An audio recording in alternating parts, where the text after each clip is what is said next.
Well, hello everyone. How are you all feeling? The trip to Wembley is a mere few days away. This morning I've been down to the RH Academy, spoken to the manager Nigel Clough, to Jordan Bowery and to Rhys Oates to get their thoughts ahead of what could be a momentous Saturday afternoon in the sunshine in the capital. But of course, it's not the first time that the Stags have graced the National Stadium. Back in 2011, Duncan Russell's Mansfield Town were finalists in the FA Trophy, losing in the 119th minute late in extra time to Darlington. But the Stags have had previous Wembley success 35 years ago today. The 24th of May 1987, a date that some Stags fans will never forget, as the heroic boot of Kevin Hitchcock and a goal from Kevin Kent, plus excellent penalties as well in the penalty shootout, nerve to get through that penalty shootout, saw the Stags named Freight Rover Trophy champions. Well, ahead of Saturday's game in the here and now at Wembley Stadium, I thought it quite apt to catch up with somebody who played a huge part in that game 35 years ago. Somebody that has got Mansfield in their heart, but also a man who's got Port Vale in his heart as well. A man who's going to have split loyalties when it comes to Saturday afternoon. That man is Kevin Kent, and here's how the conversation went.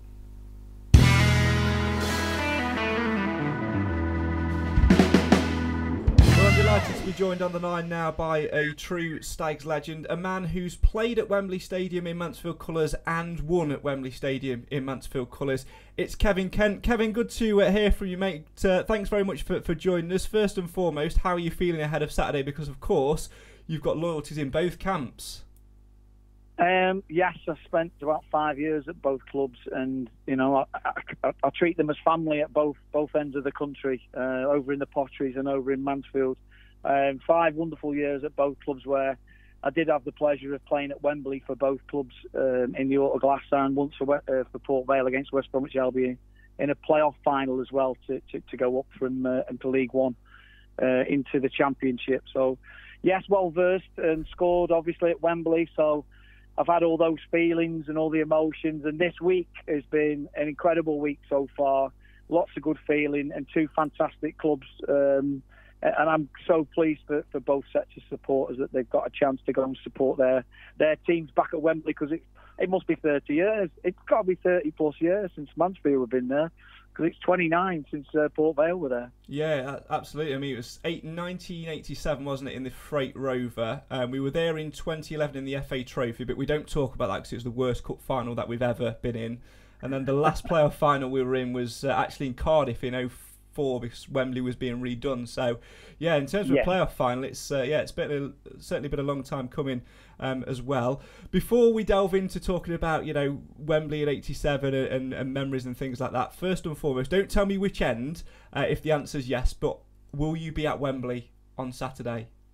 I'm definitely going to be at Wembley. I'll be sat on the halfway line singing The Wonder of You, because both clubs run out to the same song, and I didn't know that until a couple of years ago. Wow, so there you go. So at half time you'll be wearing a Mansfield shirt, and then in the second half a Port Vale shirt, and if it goes to extra time, sort of flipping it over.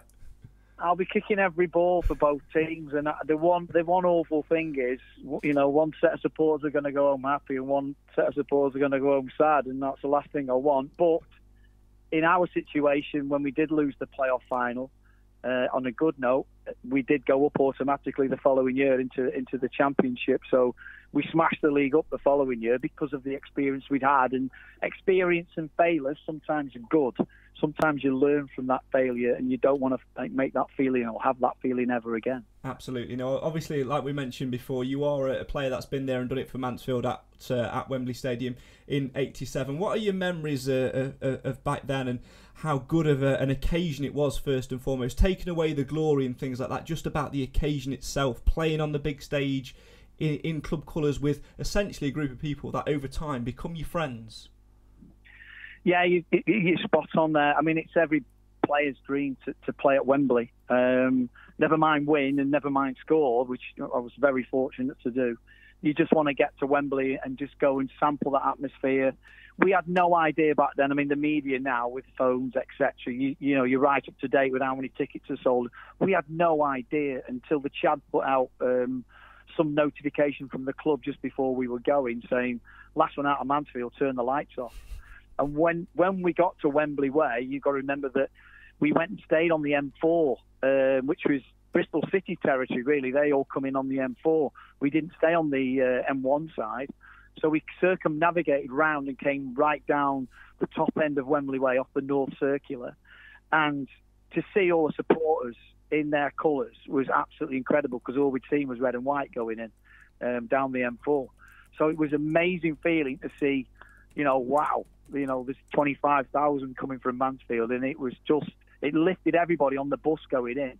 The 12-man, you can bet your bottom dollar it does work, even when you go into the ground. Our hairs went up on the back of our neck when we saw how many supporters had made the trip and how many people had, come to support the boys. It was brilliant. Yeah, absolutely. And of course, like you mentioned before, you were on the score sheet for the Stags, opened the score in the second half. Take us through your memories of that goal and that occasion, getting to score on the big pitch. Well, I remember playing. Brian Williams was the captain of Bristol City, and just before the game, and just about to kick off, they'd been there the year before. They got Joe Jordan in the team, David Moyes in the team. They got Keith Curl in the team. So they've got a really decent side out there.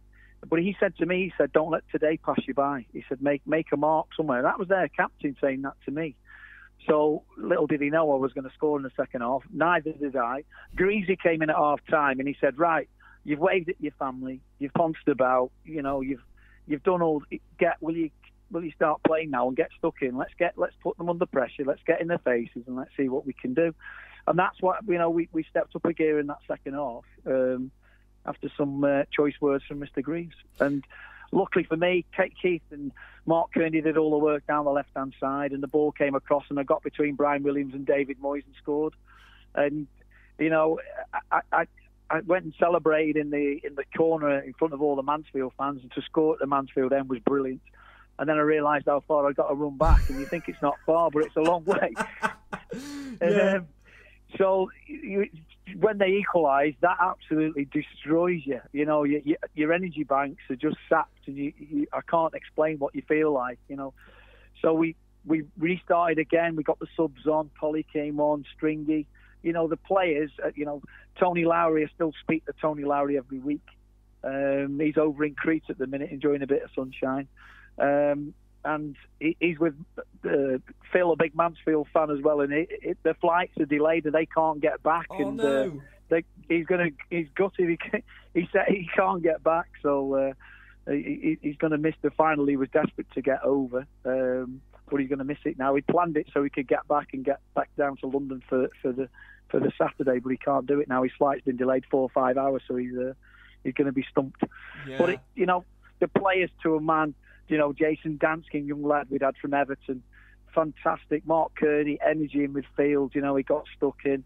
Polly, George was immense at the back. Tony Kenworthy, what a pro. To get Tony Kenworthy to come from Sheffield United, to Mansfield, it was a great coup by the gaffer.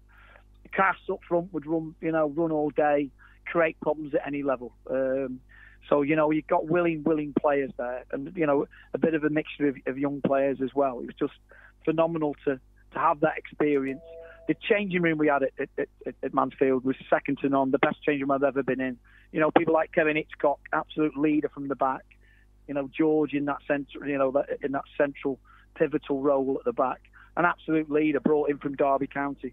Fantastic experiences, and we were frightened of nobody. We would take anybody on. And we felt invincible. Even though Bristol City probably had better players on paper than we did, we would take anybody on.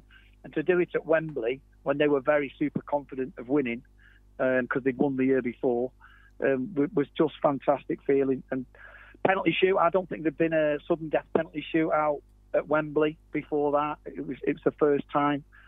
So, we were under pressure early on. The penalties I'd noticed, Waffy had dived to his left-hand side 3 times. I fancied taking one of the later ones. I was more confident than some of the other boys. So I decided to take a later one. I did notice that Waff, the goalkeeper, dived left. And I thought, right, there's only one place I'm going. He's trying to play devil's advocate here to see who'd switch sides. and I scored in the corner.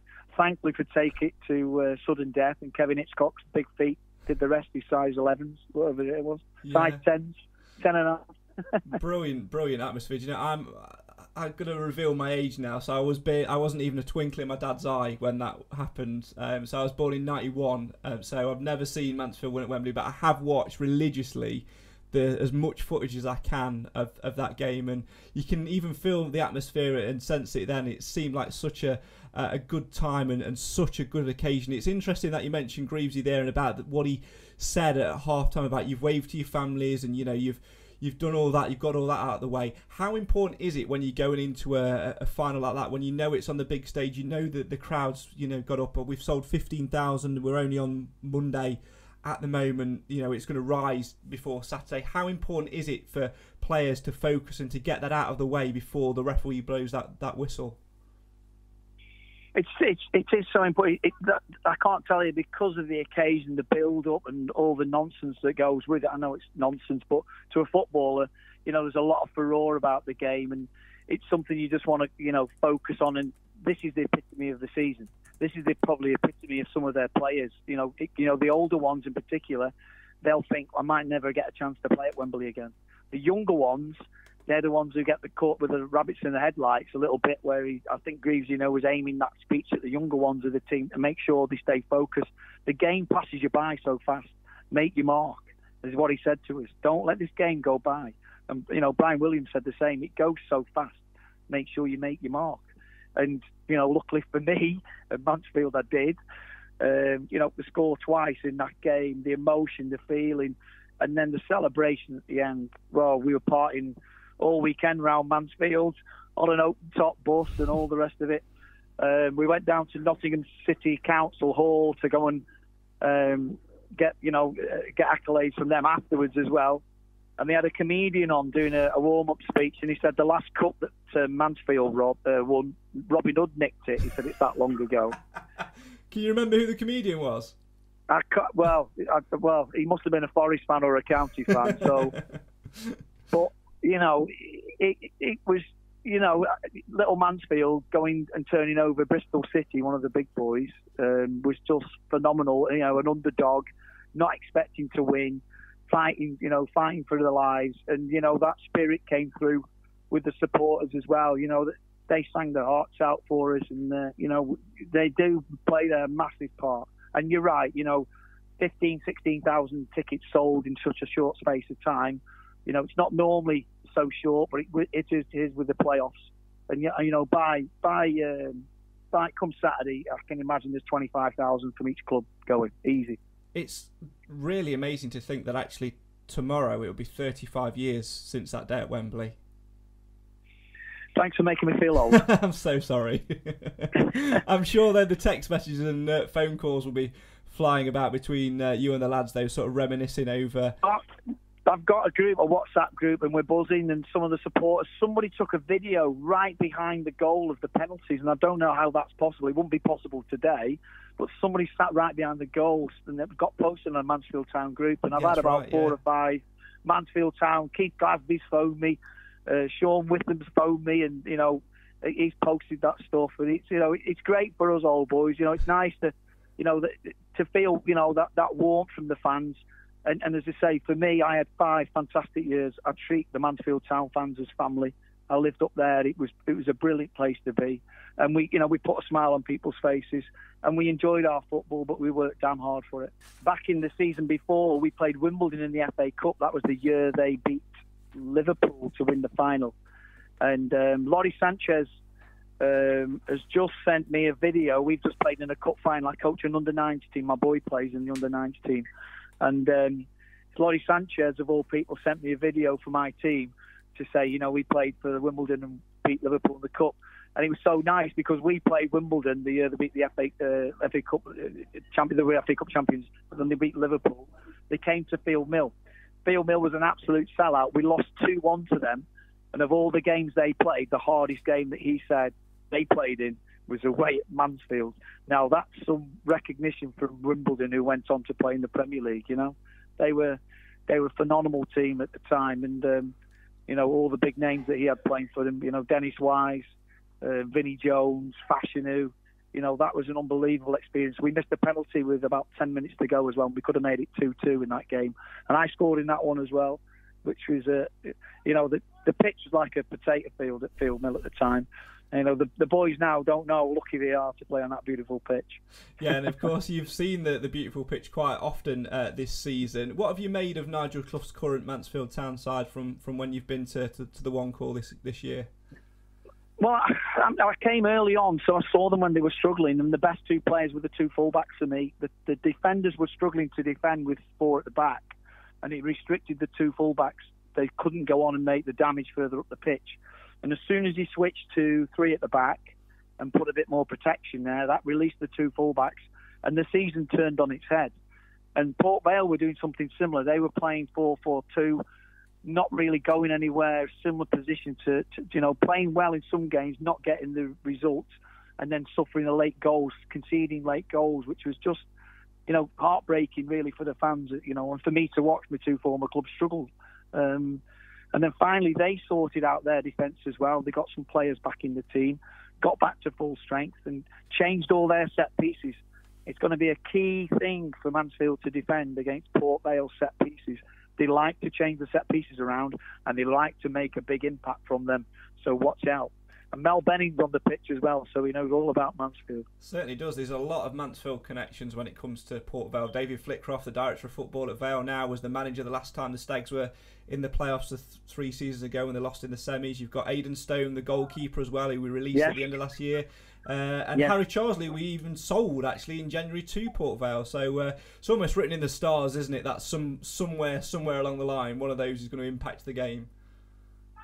Well, yes, you know, it's a fantastic. I'm just so proud of what both clubs have achieved, and it's down to the owners. You know, the two owners that have come in, stabilised the clubs, put the managers in place. They've done the coaching staff, the training ground Mansfield have. You know, we were running around all sorts of dirt tracks and Berry Hill Sports Ground, which is a set of houses now up there. That's where we train. We're down at Edwinstowe at the old colliery playing fields at the back of the school there.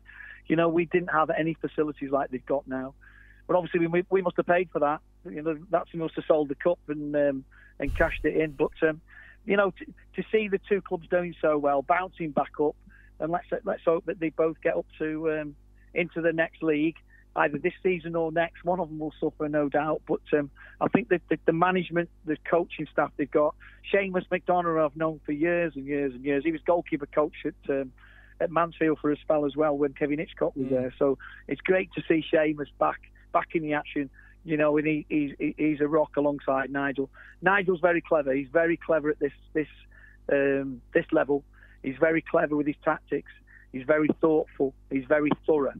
And it'll be interesting as well. But sadly for Port Vale, the manager there, Clark, he got involved with a little escapade with one of the Swindon players and got sent off. So he's going to miss his biggest day of walking out in front of the team, which is so sad. Yeah, it is sad as well, especially considering what's happened to him sort of off the pitch this season as well. I know the fans have sort of rallied together, and I believe in the 8th minute or something there's going to be like a rapturous round of applause to show support from both, because he's still much loved in the Mansfield camp, is Darryl Clark as well. He's a very well thought of figure.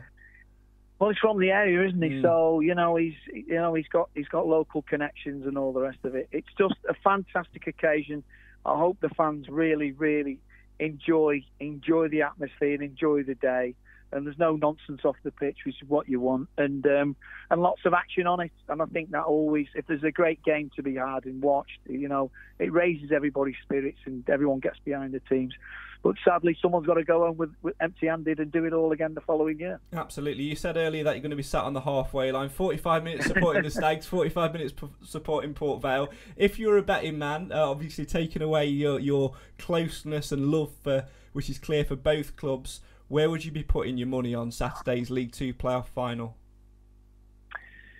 I honestly think there's going to be 1 or 2 goals in it. I don't think it's going to be a 3-0 or a 4-0 or anything like that. I think it's going to be 1 goal.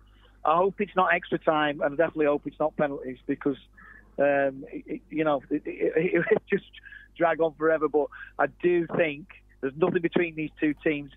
They both had a little bit of a wobble at the end of the year. They both had a couple of strange results when I thought they were getting stronger and stronger, probably because they realised they were going to get in the playoffs. Even down to the last match of the season when I was there at Forest Green, everyone was hoping they would turn up thinking they were up anyway, and they weren't bothered about winning the league. But when they turned up to match Mansfield and give them and try and turn them over, didn't they? They were desperate to win that league, and that was a real shock for Mansfield. And just so pleased at the end that Port Vale had got their score at Exeter, and Mansfield got their result, and they kept the ball for 5 minutes. It's one of the strangest scenarios I've seen on a football field. I've never been so relieved to just see people knocking about a ball at 2-2, because Sutton was on our tails as well. If Forest Green had gone and scored and needed to score, we'd have been out of the playoffs because Sutton had won as well. It's been a crazy season to watch, and one which we're hoping all comes to a nice head on Saturday at Wembley Stadium. Finally, firstly, what's your message to the players going out there? Because like we said earlier, a huge occasion and a chance really for someone to write the name into Mansfield Town history like you did all those years ago. Well, I was classed as a creative player, but I ended up scoring. I did score my fair share, but just to take your chance. You're on the pitch for that 90 minutes if you're lucky. If you get selected, there'll be lots of disappointed people in that changing room. 1 or 2 maybe not in the squad, maybe 1 or 2 not on the bench, maybe 1 or 2 injured, but they'll sample that atmosphere. If you're on that pitch, you've got to grab your one chance that it's going to come your way. I think every player has an opportunity to go forward, create something or score a goal, and I think if you've got the talent, don't leave it in the changing room. That's all I'll say to all the boys. Don't leave it in the changing room. Take it on that pitch. Show the fans. Show them what you've got. And finally, you mentioned the fans there. What's your message to them ahead of what will be another historic day, win, lose or draw? Behave and don't run on the pitch. I don't think Mansfield fans will, to be fair. Do you know what? It's been so strange watching all of these fans' reaction. Of all the games last week, for the fans not to run on the pitch at the Stags at Northampton away says a lot. I think and also hats off to the Mansfield fans. They didn't interrupt when Forest Green went on the pitch, and they had their little presentation. I thought that was fantastic restraint. And after the game, I came out and the Mansfield fans did move out the way and let the Forest Green fans walk through. Very polite, fantastic support, and I tell you what, they showed how supporters should behave. Really did. And finally, Port Vale and or Mansfield end? I'm sitting on the halfway line. I've got my ticket already. Unless 103 want me as a cut summariser, I'm sat on the halfway line. We've got roving reporters, mate, so we will be out and we will be grabbing you at some point on Saturday. Don't you worry about that. No problem. Take care. Top man, thank you.